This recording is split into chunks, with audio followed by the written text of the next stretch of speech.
सड़कों की एक जाल मैंने बिछाया है विधानसभा सिसवा में। आज़ादी के 75 वर्ष और मेरा उसमें से 4.5 वर्ष घटा दीजिए तो विकास शून्य था। और सिसवा को प्रमुख जितनी सड़कें हैं सब 7 मीटर की चौड़ी बनी और बहुत अच्छी सड़क बनी है। आप महाराजगंज से ठूठीवारी चले जाइए, चाय पीते हुए गाड़ी में जाइए और चाय का एक भी बूंद वो आपके कपड़े पर नहीं गिरेगा। आप कप्तानगंज से आप बाया सिसवा निचलो लोग ठूठीवारी पे जाइए तो आपका चाय एक भी बूंद आपके गाड़ी में अगर पी रहे हैं तो नहीं गिरेगा। आप जितनी सड़कें देखेंगे, चाहे हमारी अभी आप पुरैना मार्ग देखिए, पुरैना से बहुआर सीधे जोड़ रही है, जिसको हम बार बार कहते हैं माननीय पूजनीय योगी आदित्यनाथ से कि इस सड़क को मुसहर सम्मान सड़क के नाम से अंकित करिए, ताकि यहाँ चलने वाले सबसे ज़्यादा गरीब हैं। और गरीबों के नाम पर अगर हम लोग ऐसा काम करते हैं तो लोगों का एक समझ बनेगी कि अंतिम व्यक्ति के नाम पर भी पूजनीय योगी आदित्यनाथ जी सड़क का नामांकन किया है। जितनी हमारी लिंक रोड है, चाहे वो ठूठीवारी से अगर आप देखें भारत की सीमा पर जो ठूठीवारी है, वहाँ हमने 2 बड़ी महत्वपूर्ण बाईपास और सड़क बनाया और दुल्हन की तरह मेरी ठूठीवारी सजी हुई है। कोई भी कार्य सिसवा विधानसभा के अंदर संपादन हुआ है तो विधायक जी का बिना सहभागिता के, बिना उनके अंश का कोई भी काम प्रतिपादित नहीं हुआ है।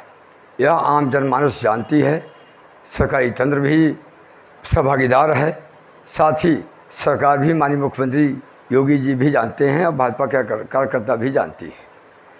साथ ही साथ सिसवा विधानसभा के चारों तरफ जो जन समस्याओं की जाल फैला हुआ है, अभी बाढ़ से प्रभावित नेपाल की सीमाओं से जुड़ा हुआ क्षेत्र था और मुख्य मार्गों के अलावा ग्रामीण सड़कों में भी कहीं जाइए 1-1 फुट के गड्ढे हैं और वहाँ कोई भी सामान्य वाहन नहीं जा सकता।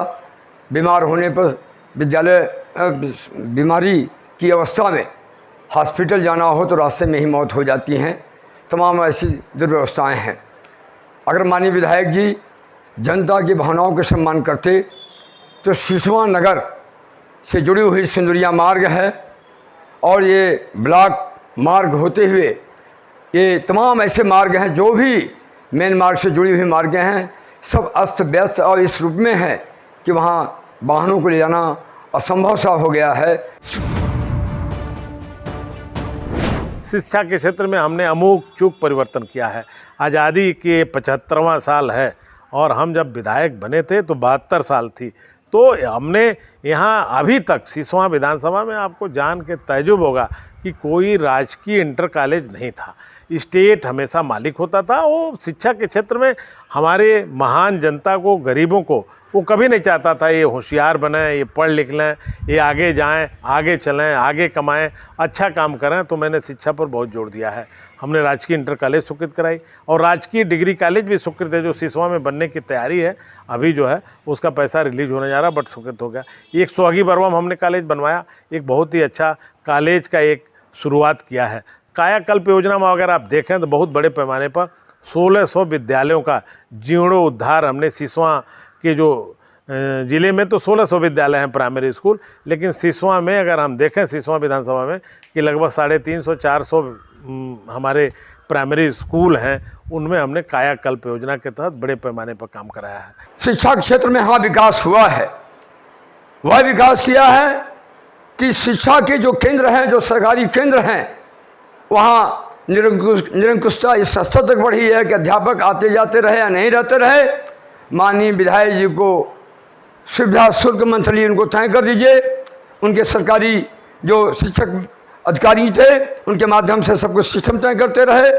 और आपको बता दें विकास उस पैसे का उन्होंने किया है स्वयं का विद्यालय संस्थापित करके, स्वयं का अपना आवास स्थापित करके, स्वयं के कम से कम जो है 2-3 दर्जन जमीनों का पंजीकृत करा करके स्वयं का विकास उन्होंने किया है। और सम्मानित सिसवा की जनमानस का शोषण दोहन करने के अलावा उनकी भावनाओं का जो अपमान किया है, यह निश्चित तौर पर भगवान भी माफ़ नहीं करेगा। मैं अवश्य कहता हूं कि चूंकि शोषण के अलावा इन्होंने कुछ भी नहीं किया है। और हम स्वास्थ्य के बारे में आप पूछ रहे थे। स्वास्थ्य में आप देखिए हमने 2 CSC बनवा के तैयार कर दिया और एक छोटी बारी, एक सोगी बरवा। सोगी बरवा इस समाज का और इस देश का अंतिम गांव है। उतनी लाचारी, भूखमरी, गरीबी आपको देखना अगर है भारत में तो वहाँ चलना पड़ेगा, क्योंकि हम पहले जाते हैं कुशीनगर, फिर हम आते हैं बिहार में, फिर वहाँ से आते हैं नेपाल में, तब आते हैं यूपी में, तब सोगी बरवा पड़ता है। बहुत कठिन ज़िंदगी वहाँ का जीना है। अभी हमने बाढ़ आपदा प्रबंधन के तहत वहाँ जो हमारी सरकार ने खाद्यान्न की स्वीकृति किया उसको मैं बांटने गया था। 4000 पैकेट सोगी बरवा में हमने राशन बंटवाया। 50 किलो विभिन्न तरह के मटेरियल उसमें थे और वहाँ बांटने का काम किया। अंतिम व्यक्ति, अंतिम चेहरा, अंतिम लोग वही हैं। वही एक मिसाल है भारत और नेपाल सीमा का। काम वह हुआ है कि जनमानस याद रखेगी। कोरोना काल में कोई भी ऐसी जगह सिसवा विधानसभा में नहीं थी जहां कोरोना के मरीजों का इलाज हो सके। हॉस्पिटल को इन्होंने इस तरह से विकसित किया, वहाँ स्टाफ नहीं है, दवा नहीं है, ऑक्सीजन नहीं है, वेंटिलेटर नहीं है। माननीय विधायक जी बता दें किस हॉस्पिटल में सिसवा में विधानसभा में स्थापित है जहाँ वेंटिलेटर था और ऑक्सीजन प्रचुर मात्रा में थी और दवा थी। यहाँ के लोगों ने सहनशीलता से स्वयं क्वारंटाइन होकर के स्वयं अपनी व्यवस्थाओं से, समाजसेवी लोगों ने, तमाम संस्थाओं ने मिलकर के अपनी लड़ाई खुद लड़ी है।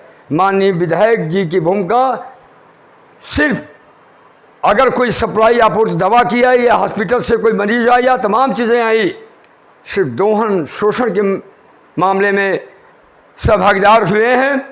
बाकी जनता के लिए कोई भी स्वास्थ्य सेवाएं यहाँ वर्तमान में उपलब्ध नहीं कराई गई।